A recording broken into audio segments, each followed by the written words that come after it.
Good evening and welcome to the NCA 2021 annual meeting. I got to say this is a first. Last year we didn't have an annual meeting due to COVID-19, and every year prior to that we had it live at the Grange. And so this is an interesting kind of setup. Usually when I'm talking to myself into a room, there's nobody around to hear me, but hopefully there's a bunch of people out on the live stream right now. I have some wonderful news. You're in for a little bit of a surprise. In the email that was sent out on Monday, we mentioned that we were going to have a shuffle in who our guest speaker was, and that Claire was not going to be able to attend, and Marta was going to backfill for her. But as it turns out, Claire is able to attend, so we're going to be able to double dip on our Boulder County Commissioners this evening. So up on the screen, I've got the breakdown of the agenda. I realize that screen fatigue is a real thing, and so we're not going to be wasting a lot of time, and we're going to jump right into it and try and move through it as quickly as possible. So 2020 was kind of a wasted year, but despite that, the NCA was able to accomplish some things, not our usual litany of things, but we were able to work on the sandstone fence project. We were able to honor the graduating class of 2020. We did our regular liaison work with many of the different departments at Boulder County. We also organized a first responders campaign for those firefighters that were staying locally and fighting the wildfires that were nearby. We held our Boulder County Commissioners Candidate Forum. Two of our participants in that are going to be joining us this evening because they were duly elected. And in the fall, we did our Veterans Banner Project. So other than that, it was a pretty quiet year for the NCA. We're looking forward to doing a lot more in 2021, and I'll have some updates towards the end of our presentation. So our next, our featured guests are, like I mentioned, our Boulder County Commissioners. Thanks to everyone who submitted their questions. We received a number of them, and I have worked with some people to consolidate it to 4 questions. Now, I'm not going to read through them literally here. This slide deck will be presented on our website tomorrow. And if during the course, and these questions were given to the Office of the Boulder County Commissioners, and so they've had the time to read them. And hopefully during the course of their presentation and the subsequent slides, they'll be able to answer some or all of them. And if at the end, I don't think that we've gotten an answer, maybe I'll circle back and see if we're able to cover that. So without further ado, I'm going to turn it over to our duly elected Boulder County Commissioners and let them take over. And whoever wants me to advance to the next slide just has to say next slide. Great. Thank you, David, for hosting us. We're going to each do a quick introduction and then we'll go into our presentation. It's a pleasure to be with y'all virtually for the 2021 NCA meeting. My name is Martha Lochamin. I'm your Boulder County Commissioner for District 2. I live in Longmont, represent Longmont Lions, Allens Park, as well as the other 330,000 residents in Boulder County. And my background is in banking, finance, real estate, mortgage. I'm an educator. I taught at Niwot High School. I spent a lot of times out there on the trails and with community members and at the cafe, et cetera. And so it's always fun to be there, and will be more fun next time we visit. We're all at the Grange together. Claire? Yeah, thanks. And I'm Claire Levy. I'm also a newly elected Boulder County Commissioner. I live in Boulder. And as you know, the 3 of us are elected at large, and we do represent the entire county, which is why it was really important for me to be here this evening with you. And we did, the 2 of us as candidates, appear at your candidate forum. And of course, we were disappointed that we didn't have a chance to meet the Niwot community in person then. I did have a chance to meet with a couple of residents during the campaign, and hopefully we won't have to wait a whole year before we can meet you in person. I'm hoping this summer, because it is safe to be together outside, to go out to Niwot and enjoy some of the wonderful community activities that you have. I've enjoyed the jazz concert that occurs downtown, and the food in Niwot, the ambiance. So hopefully we'll be meeting one another in person soon. But I'm really happy to be here. Thank you for giving us a little bit of time on your agenda tonight. Great. We'll move into our presentation. Thank you.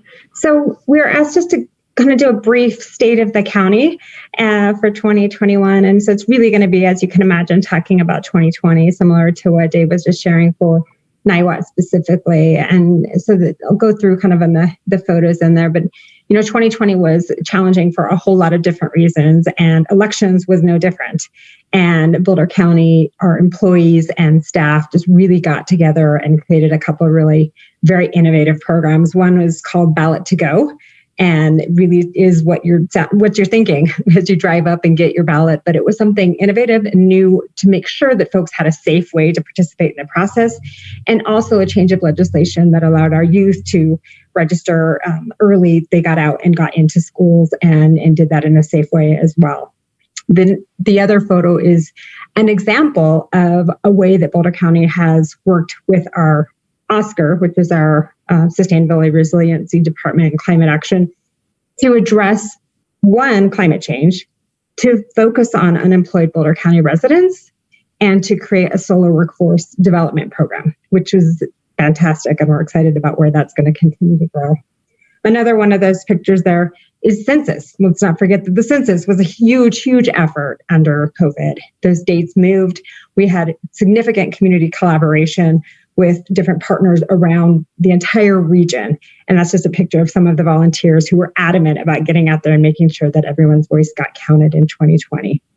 And the last picture is Cowwood, that fire that we're all familiar with. A lot of us saw happening on October 17th, which just added to the challenges for everybody in Boulder County. We are now able to, and now as new elected officials, we're working on some of the mitigation efforts and clearly looking at legislation around wildfire mitigation, the plans for our county, certainly for the region, and volunteer opportunities with all these programs, including the rebuild and the care up in Cowwood and the Howell Ranch is an opportunity for all of you. So we can put some of those in the chat, or we can share some of those with David, however you would like us to present those opportunities. Next slide, please. Go ahead.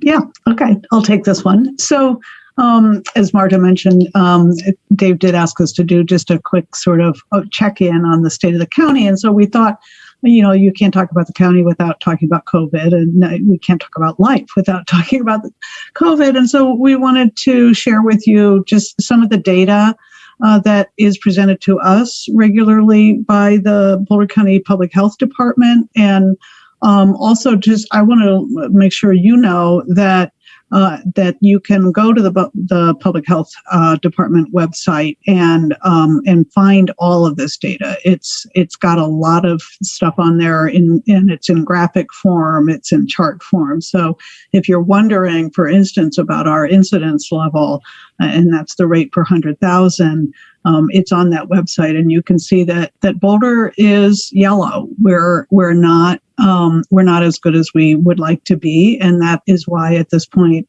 the Boulder County Public Health Order is still requiring masks and separation indoors, because it has been determined that it's safe to be outdoors without masks, at least when you're not when you're able to keep a distance. The outdoor mask order has been lifted. But this tells you where we are. We are yellow, and we're hoping to get to that next step down of blue any day. Dave, if you want to forward there, and Claire, if you want to stay there, there's three more just that have to do with COVID. Do you want me to just do them? Sure. Well, okay. So, yeah. And so what's our progress on vaccination? We're actually doing quite well. You can see the very bottom number there that over half of the eligible population has gotten at least one vaccine. We won't be out of the woods until that number is well over 80%. And that's the point where public health experts say that we'll be at herd immunity. So we do have a ways to go, but I'm pleased that the effort has been moving along very well. And we're making a real effort to reach into all corners of the county and to reach all of the population that we possibly can. And to that end, there's been a real effort around vaccine equity and making sure that people who have barriers to access, whether it be language barriers, transportation barriers, any kind of cultural barriers that may make them hesitant, to make sure that we are doing everything we can to reach out, make vaccines available, and give them that opportunity. So this tells you how we're doing on our vaccine rates. Next slide, please. And this is just a representation, obviously, of the vaccine doses administered per day. And you can see that they kind of go up and down. And this has been one of the challenges that the county's been facing. And because we get our allocation, the county does, on all the facilities within the county from the state. And it's been a little challenging to plan from time to time because that distribution hasn't been entirely even. But we're doing well, and the overall trend is upward. And so this is as of, I think, 2 days ago, where we are, and we reached a high of almost 3,000 per day administered. Next slide. And this slide touches on what I mentioned earlier, is how well we're doing at reaching diverse populations. So you can see the percentage of Boulder population represented by our Asian populations, Hispanic, white, non-Hispanic, and then a larger sort of catch-all category of Black, Indigenous, and people of color. I guess overall that adds them together. And so while that population is 9.7% of Boulder County, actually the slide doesn't break it out the way I would like to see it broken out. It doesn't show what percentage of total vaccines have been administered to that population, but you can see by that almost 89% for white non-Hispanic that's where we have the greatest penetration, and we're really working hard to try to bring equity to the vaccine distribution. Great, thank you. Next slide. So we're going to go in just a couple slides here on CARES Act funding, and this is the 2020 CARES Act funding, so just to be clear. And so this gives you a breakdown on the spending by category. So everything from public service, community support, childcare, public health, economic, and then some other. If you go to the next slide, David, this is an exciting piece. We've been, both Claire and I at the candidate forum talked about the real need for accountability and transparency at the county level. And so I'm really thrilled to see what was a development of a new software program and financial system at the county, which was a feat amongst itself, especially in the COVID time, to get developed. With this QR code will get folks to, if folks want to get on there, they're welcome to do that, and or they can get on the website and access it. But it gives you a real breakdown of where that money went, which is where we've been trying to head.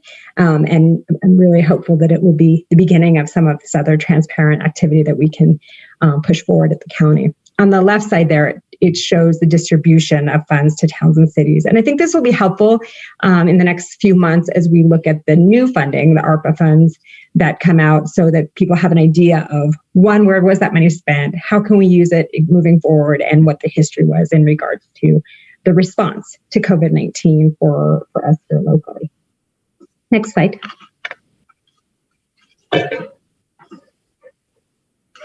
So I think now the slides going forward are really in response to the questions that Dave submitted to us beforehand. And so I guess I'll put this back to you, Dave. Do you want to field them to us, or do you want us to just take them as we go through these slides? Because I think they do. I think they do address all the questions, and maybe if you.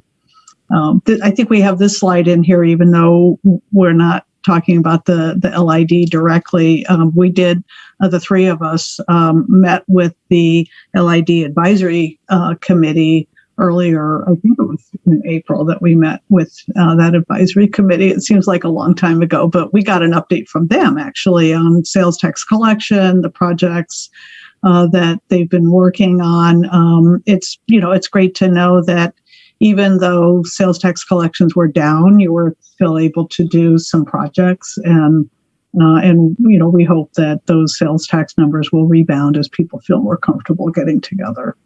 Yeah, and that was the main point, just to share, make sure that the community association knew that we've already been out in Niwot virtually to meet with the LID, and that's an annual commitment. So we're really paying attention to whether that tax is benefiting and approving that as well from the commission side. So thank you. Next, that was great. Yeah. So one of the questions on subdivisions, the question is there in the on the slide, but I think one of the big pieces, you're absolutely right. We had this conversation back in 2020. It's been a conversation that we are aware that's been going on for a really, really long time. And so I think the key there is that what's happened now, where are we now? County staff's coordinating, and I think this is kind of one of the key pieces here, with an organized neighborhood group. Claire and I both made a commitment to bring this conversation back, and we're in the process of doing that. And this group, which I think is really important when we talk about where's the voice coming from, the community needs to be part of that solution. And a lot of folks have come to all of us separately with ideas. And so this group, led by Peter King-Smith and Liz Marr, is working to introduce a ballot initiative to raise money and fund subdivision road rehabilitation. And they're hoping at this point to bring that forward to the 2022 election cycle. And so, as folks know, however that process evolves, we will have a public process, and we'll continue to get more information from them, and we'll be meeting with them with our staff. So I just wanted to make sure folks knew that was kind of the update.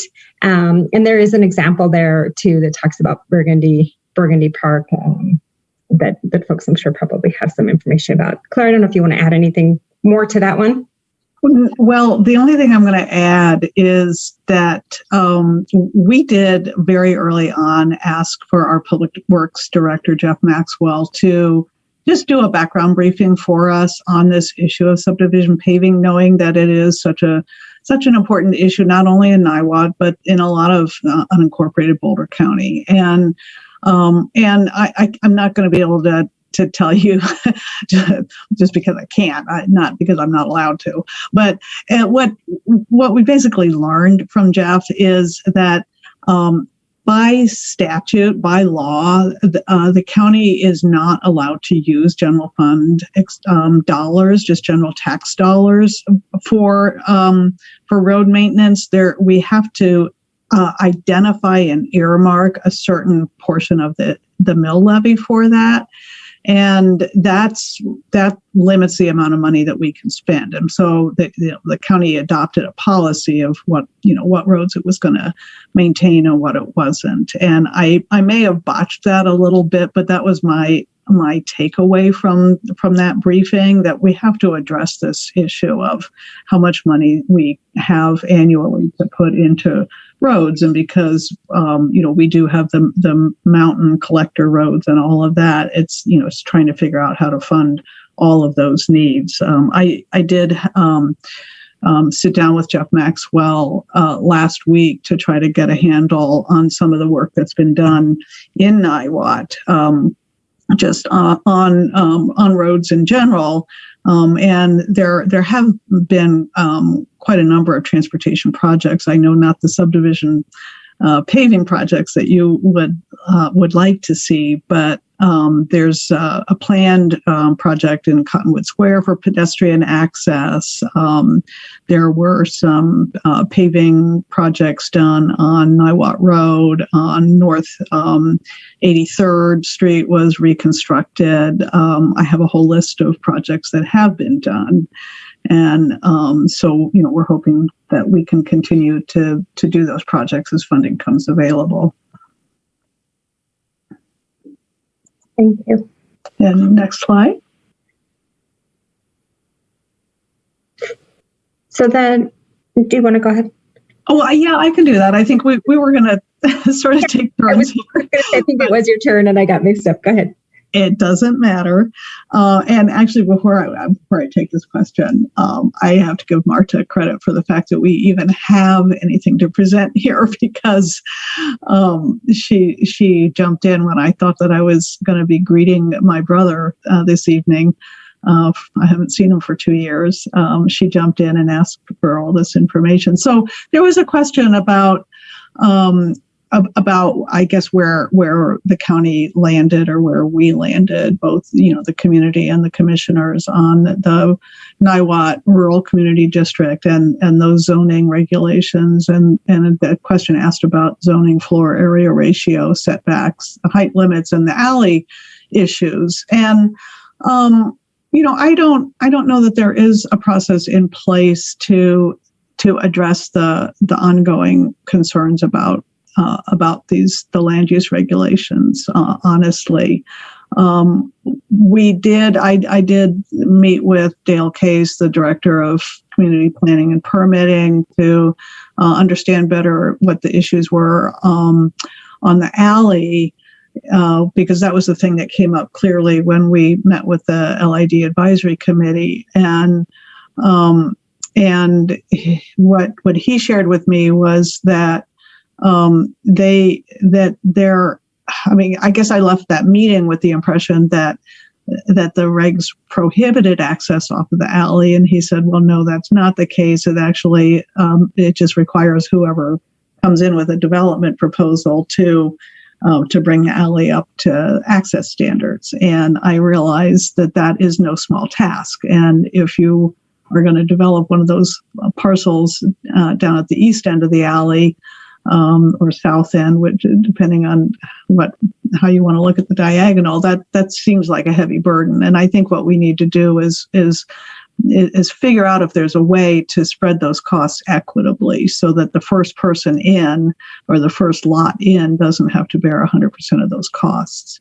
I was not aware that there were also issues around floor area ratios, and height and setback. We hadn't heard that concern at that meeting. So on that, I'm going to have to punt back to Dale Case, and maybe that can be the topic of a continuing conversation.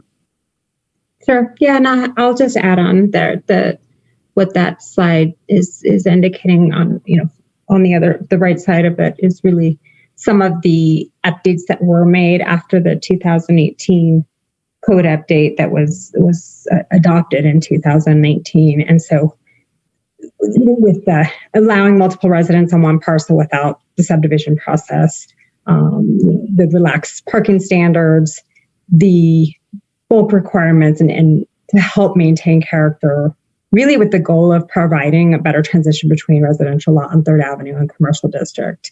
The piece around consistency with existing code definitions, and the one that Claire just talked about was the curb cuts. But I think one of the other pieces that what I understand from that code update, although I agree that the moratorium was not done in a manner that's appropriate, we can't go back. We were not the board then, and we can move forward, and we can continue working with Niwot, with both this organization and with the LID, and the added community engagement, as I understand, that was really a part of this code update that requires neighborhood collaboration.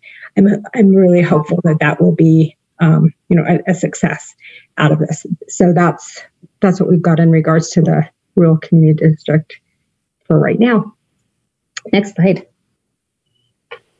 This was one of the other questions that came up about from last year, and just how is public outreach, how are we wanting to be transparent, how are we going to be accountable to community, et cetera. And so just wanted to share a couple of the pieces again that Boulder County has been working on in regards to the same piece. There are, and one of them is kind of a public service announcement. On the left side, Boulder County Public Health has worked vigorously with partners, all of the chambers, to provide COVID biweekly updates. There is a COVID update tomorrow on the 15th at 1 p.m. And they go through everything for small businesses, for protocols, there's great discussion, questions and answers to really support folks and make sure people know what's happening with the dial and that change that we're going to see at the end of this week. here in Boulder County. So, just a plug for that if folks have not found that resource. And the other piece is all the previous ones are on the website. So you can use that as a resource. If you're not available at 1:00, and I understand that 100%, you could go watch it in the evening or in the afternoon. The other one is just an indication of some of the work with our diverse populations. SUMA in Boulder County has worked really hard to, as Claire talked about earlier, even prior to the actual vaccine process, to make sure that we're getting to folks who otherwise may not be communicated with, otherwise may not be invited in, and really trying to tackle this. If our offices are still not open, for folks who might be wondering, the county offices are not open. The bottom piece right there is exactly that. We are still hosting our public hearings. We're still doing our public process, and we have adapted as well. And our Boulder County staff in the commissioner's office have done amazing work to be able to still bring folks in, be ready on the phones, be ready on the digital devices to make sure that public comment still is occurring. So as everybody else is adapting, we are as well. There was, if you're going to go to the next slide. Oh, okay. And before we did that, I wanted to just add one piece. We don't need the slide for me to do it. And that is that I think another thing that Marta and I both committed to when we did meet with the Community Association around the candidate forum was that we want to get out more as commissioners and not just informal processes. And to that end, we have been working with staff in the commissioner's office to figure out how we can do some regular town halls where we would do them either in a community or do it on a specific topic or a subset of population that might be interested in a certain topic, so that we can just be in an environment in which you can ask us questions and we will answer them. And it doesn't have to be a once a year thing at the community association. It can be something else because, we need to hear from people throughout the year in both formal settings and informal settings. And so we have been exploring that. I think our goal is to have our first one sometime in May, and then to do them on a monthly basis.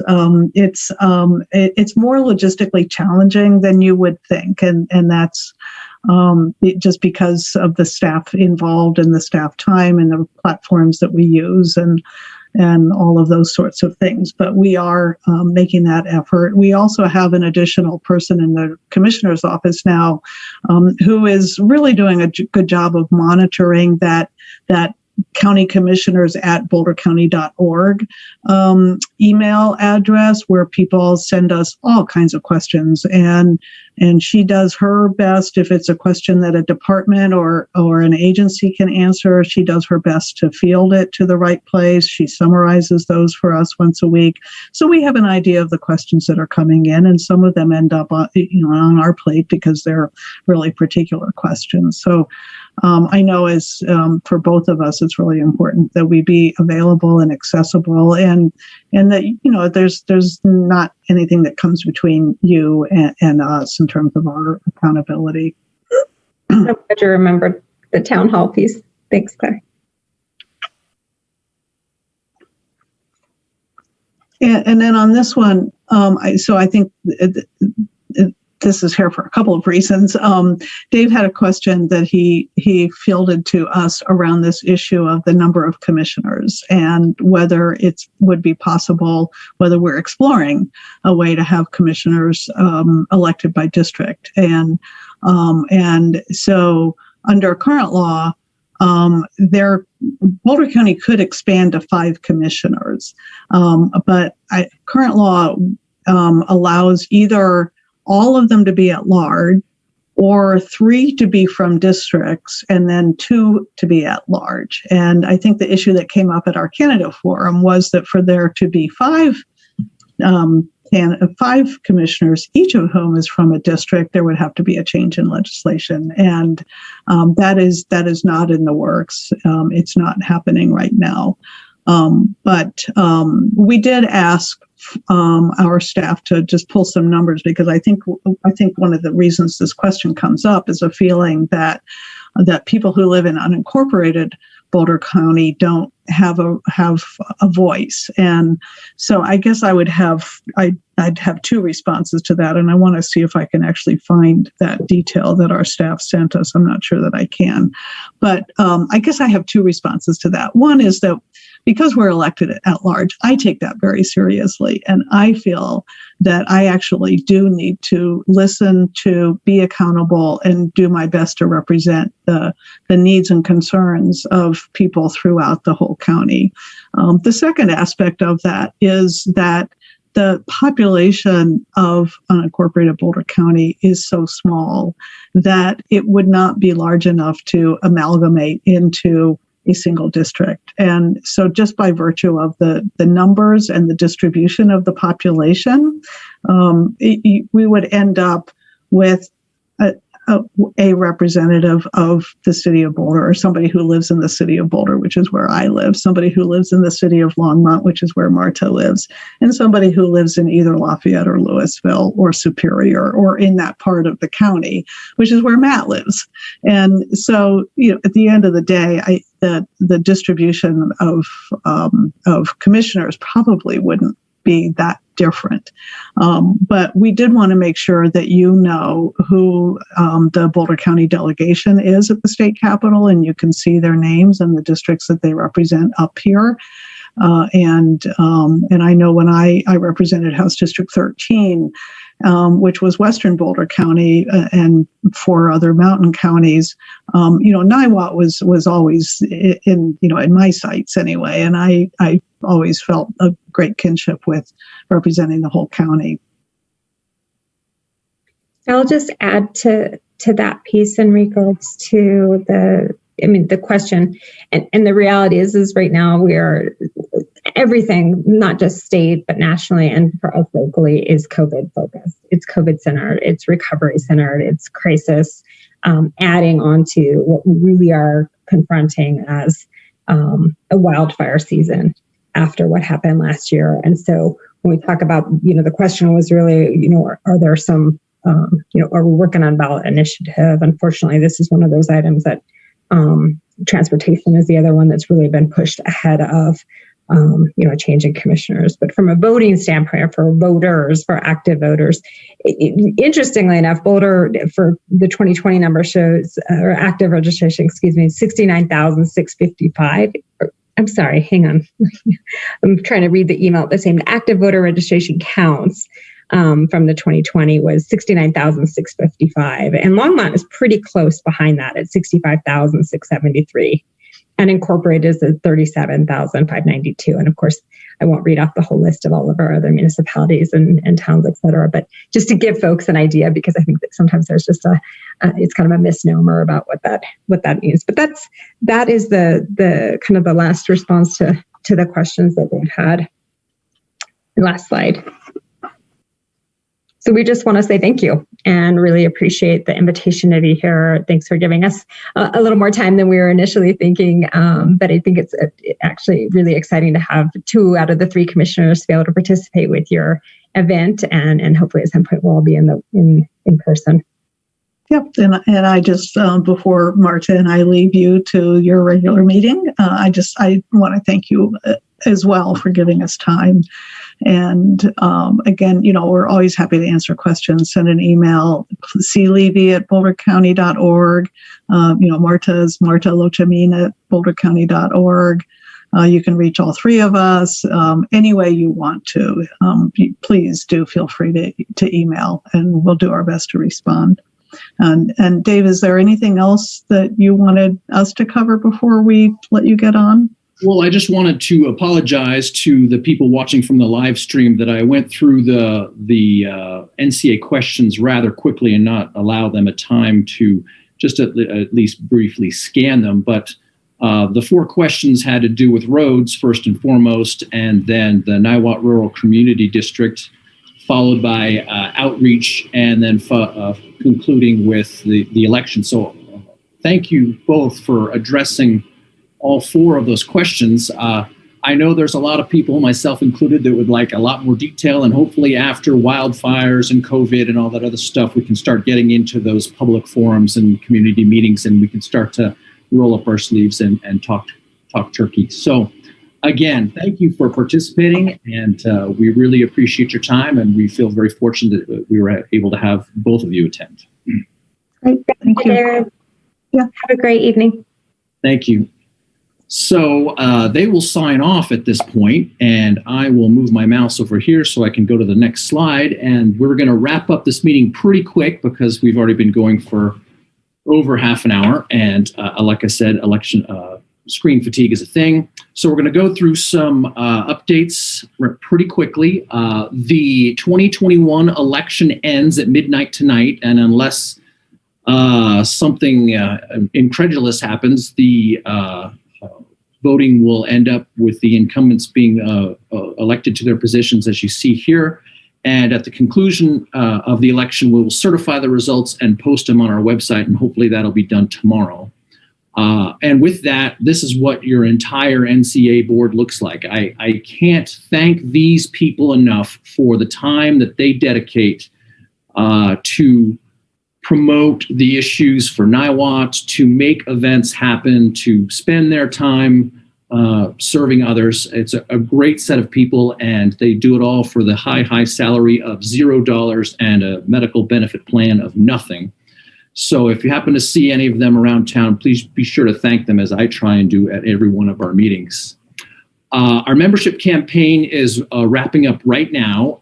This slide is already out of date. These were the numbers from this morning, but since then I've seen a number of new memberships come in. Our goal has loosely always been 400 households, and I think by the end of today, I think we're actually going to meet that goal. We usually get a lot of our membership related to people wanting to participate in Cleanup Day, which I will be getting to shortly.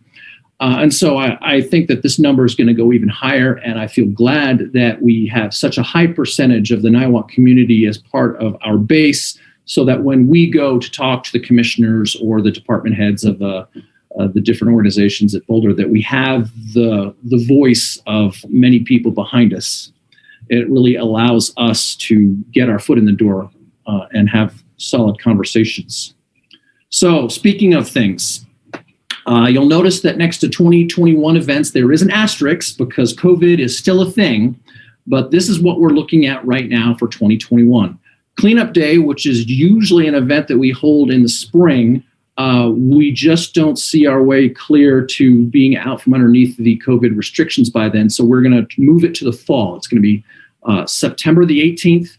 Look for details, and we will be sure to publicize it both in the paper and our website, and direct emails to you with all the details of what you can and cannot bring.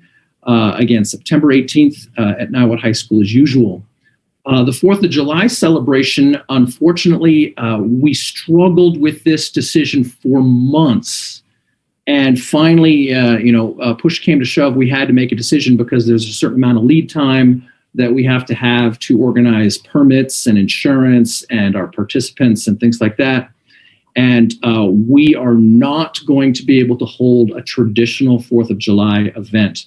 We are going to do something very similar to what was done over the Christmas holidays and what was done 2 weekends ago for Easter.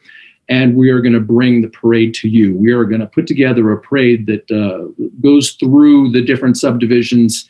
A map will be published so that you can gather with just your pod in your front yard or at your street corner and watch everything go by. And unfortunately, because it is a motorcade that has to move relatively quickly, even with a police escort, we're not going to be able to host things like a marching band or bicyclists or things like that. So I apologize for that, but COVID is still a thing, and we're just doing what we think is going to be possible.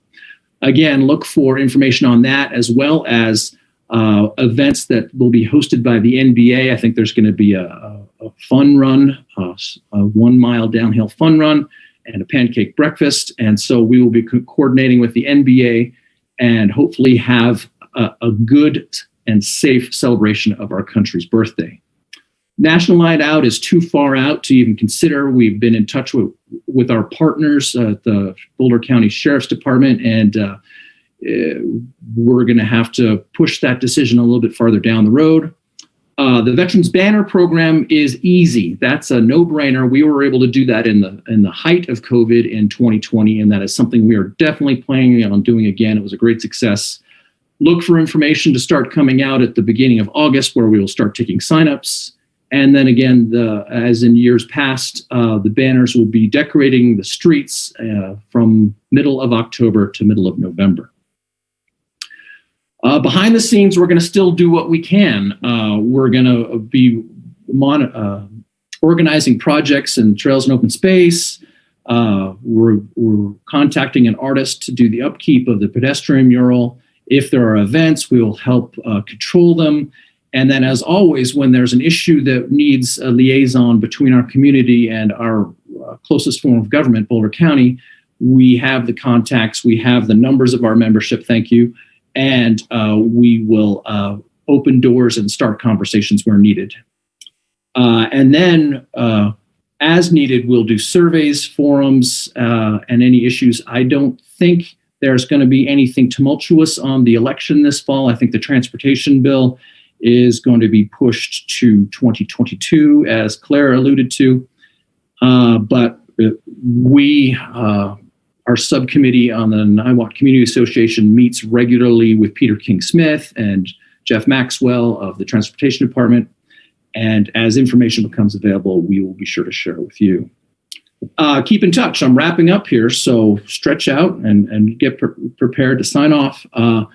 All of our emails are up and ready, and you can contact us anytime you want. You can get access to these by visiting our website. And of course, always go to our website for the latest and greatest information.